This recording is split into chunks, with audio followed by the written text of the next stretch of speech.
लोगों को लग रहा है कि आज सिर्फ एक प्रोटेस्ट थी, उन लोगों को हम बता देना चाहते हैं कि ये सिर्फ एक ट्रेलर था।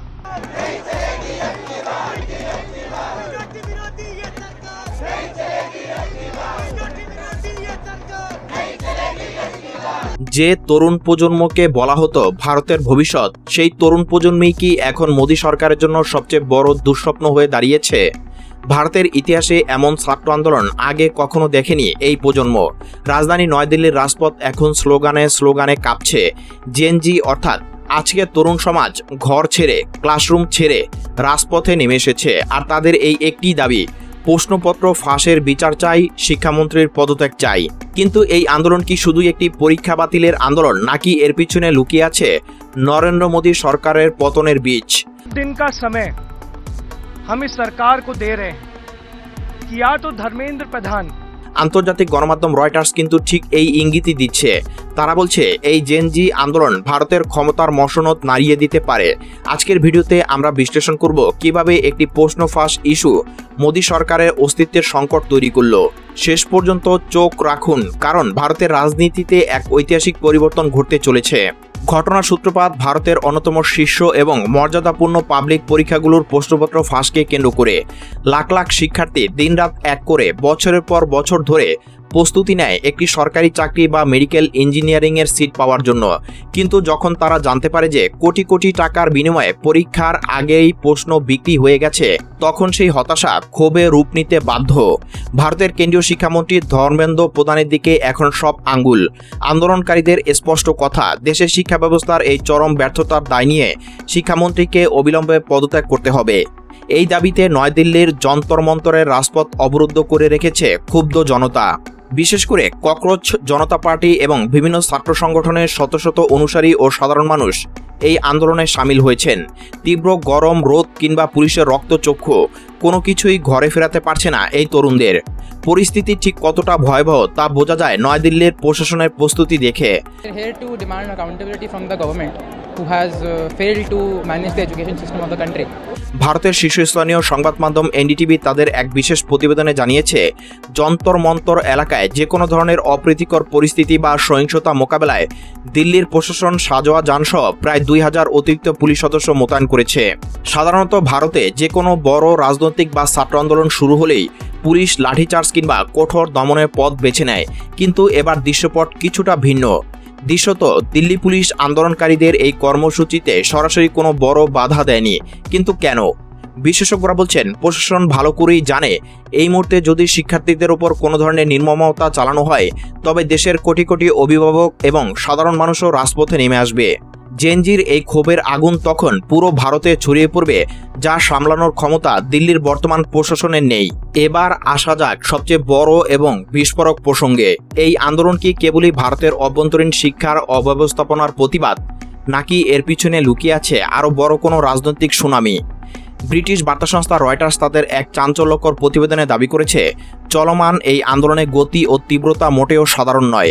এটি যেভাবে দানা বাঁধছে তা এক পর্যায়ে ভারতের প্রধানমন্ত্রী নরেন্দ্র মোদী সরকারের পতনের দিকেও ধাবিত হতে পারে। কিন্তু রয়টার্স কেন এমন দাবি করছে? এর পিছনে রয়েছে গভীর রাজনৈতিক সমীকরণ। বিগত লোকসভা নির্বাচনে নরেন্দ্র মোদীর ভারতীয় জনতা পার্টি বা বিজেপি একক সংখ্যাগরিষ্ঠতা পায়নি। তারা এখন নীতিশ কুমার এবং চন্দ্রবাবু নাইডুর মতো আঞ্চলিক দলগুলোর সমর্থনের উপর ভিত্তি করে জোট সরকার চালাচ্ছে। জোট সরকারের অন্যতম প্রধান দুর্বলতা হলো, যে কোনো বড় জন অসন্তোষ তৈরি হলে শরিক দলগুলো নিজেদের পিঠ বাঁচাতে সমর্থন প্রত্যাহার করে নিতে পারে। আর ঠিক এই জায়গাতেই আঘাত করেছে ভারতের জেনজি বা তরুণ প্রজন্ম। We are very optimistic. We are very hopeful that this is the beginning of something big. তরুণদের এই ক্ষোভের সাথে যদি ভারতের বেকারত্ব সমস্যা এবং অর্থনৈতিক মন্দার বিষয়টি যুক্ত হয়, তবে শরিক দলগুলো মোদী সরকারের উপর থেকে সমর্থন তুলে নিতে বাধ্য হতে পারে। রয়টার্সের ইঙ্গিত ঠিক এই দিকেই। এই ছাত্র আন্দোলনই হতে পারে মোদী সরকারের পতনের কফিনে শেষ পেরেক। প্রশ্ন উঠতে পারে, এর আগেও তো ভারতে অনেক আন্দোলন হয়েছে, কৃষক আন্দোলন হয়েছে, সিএএ বিরোধী আন্দোলন হয়েছে। তাহলে এই জেনজি আন্দোলন কেন মোদী সরকারের জন্য সবচেয়ে বেশি বিপজ্জনক? এর উত্তর লুকিয়ে আছে এই প্রজন্মের চরিত্রে। আজকের জেনজি বা তরুণ প্রজন্ম প্রথাগত কোনো রাজনৈতিক দলের উপর নির্ভরশীল নয়, তারা সোশ্যাল মিডিয়ায় অত্যন্ত সক্রিয়। এক মুহূর্তের মধ্যে একটি ইনস্টাগ্রাম রিল বা টুইটার পোস্টের মাধ্যমে লাখ লাখ তরুণকে একত্রিত করা সম্ভব হচ্ছে। এই আন্দোলনের কোনো একক চেনা মুখ বা রাজনৈতিক নেতা নেই যার সাথে সরকার সমঝোতা বা আপোষ করবে। এটা একটি স্বতঃস্ফূর্ত গণবিস্ফোরণ। তাছাড়া ভারতের মোট জনসংখ্যার এক বিশাল অংশ হচ্ছে এই তরুণ সমাজ। মোদী সরকারের গত 10 বছরের শাসনামলে ডিজিটাল ইন্ডিয়ার স্বপ্ন দেখানো হলেও বাস্তবে কর্মসংস্থানের অভাব এবং এই প্রশ্নপত্র ফাঁস তরুণদের পিঠ দেয়ালে ঠেকিয়ে দিয়েছে। सारे कॉकरोचेस सिर्फ दिल्ली के नहीं थे। मैं पर्सनली तमिलनाडु से, केरला से, लोग महाराष्ट्र से आए, नॉर्थ ईस्ट से आए, बिहार, छत्तीसगढ़। যখন একটি দেশের তরুণ সমাজ নিজেদের ভবিষ্যৎ অন্ধকার দেখে তখন তারা আর কোনো আইন বা প্রশাসনে ভয় পায় না।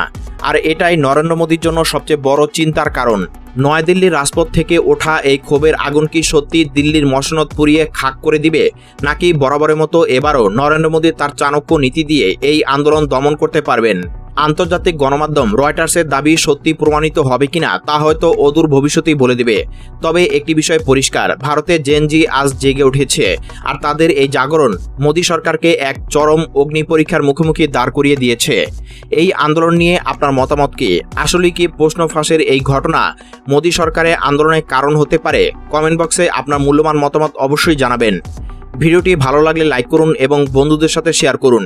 ভারতের রাজনীতির এমন সব গুরুত্বপূর্ণ ও বিশ্লেষণধর্মী খবর সবার আগে পেতে আমাদের চ্যানেলটি সাবস্ক্রাইব করে বেল আইকনটি চেপে রাখুন। जिन लोगों को लग रहा है कि आज सिर्फ एक प्रोटेस्ट थी, उन लोगों को हम बता देना चाहते हैं कि ये सिर्फ एक ट्रेलर था।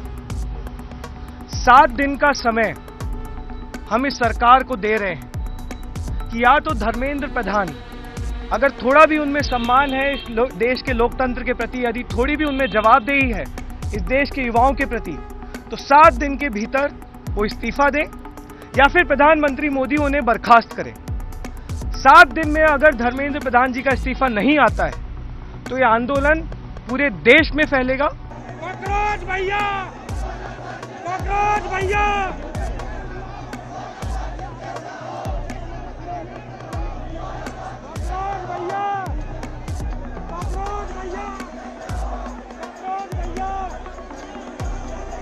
We are very, very optimistic. We are very, very hopeful that this is the beginning of something big. For how long is he going?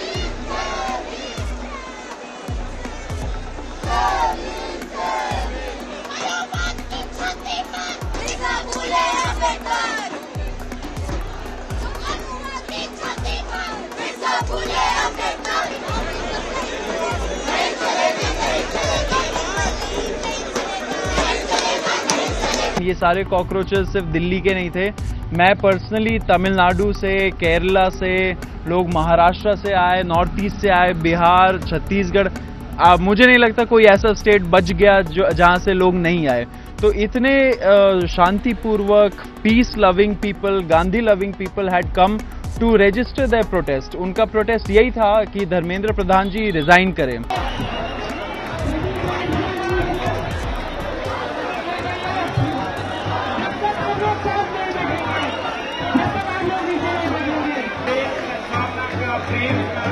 हमारे